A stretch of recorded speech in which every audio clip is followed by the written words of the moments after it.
السلام علیکم ورحمۃ اللہ وبرکاتہ۔ معزز سامعین، امام الانبیاء محمد الرسول اللہ صلی اللہ علیہ وسلم کی حدیث مبارکہ کا سبق اور موضوع ہے ہمارا روزوں کے مسائل، اور اس میں سے باب ہے چاند دیکھنے کا۔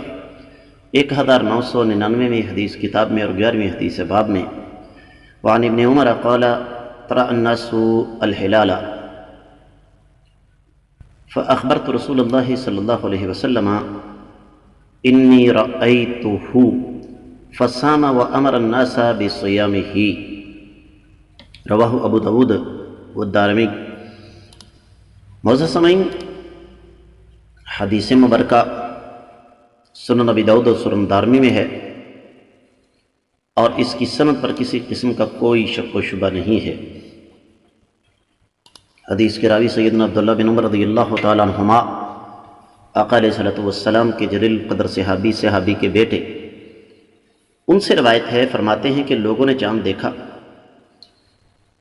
تو میں نے اللہ کے رسول صلی اللہ علیہ وسلم کو خبر دی کہ میں نے چاند دیکھا ہے، تو آپ نے بھی روزہ رکھا اور لوگوں کو بھی روزہ رکھنے کا حکم دیا۔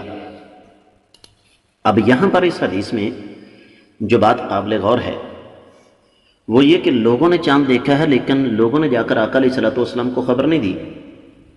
نبی کریم صلی اللہ علیہ وسلم کو یہ بات بتانے والے اکیلے عبداللہ بن عمر رضی اللہ تعالیٰ عنہما ہیں۔ تو اس سے یہ پتہ چلتا ہے کہ اگر ایک آدمی نے بھی چاند دیکھ لیا ہو اور وہ آدمی ثقہ ہو تو اس کی بات کا اعتبار کیا جائے گا، بشرطے کہ وہ آدمی اس قابل ہو کہ اس کی بات کا اعتبار کیا جائے۔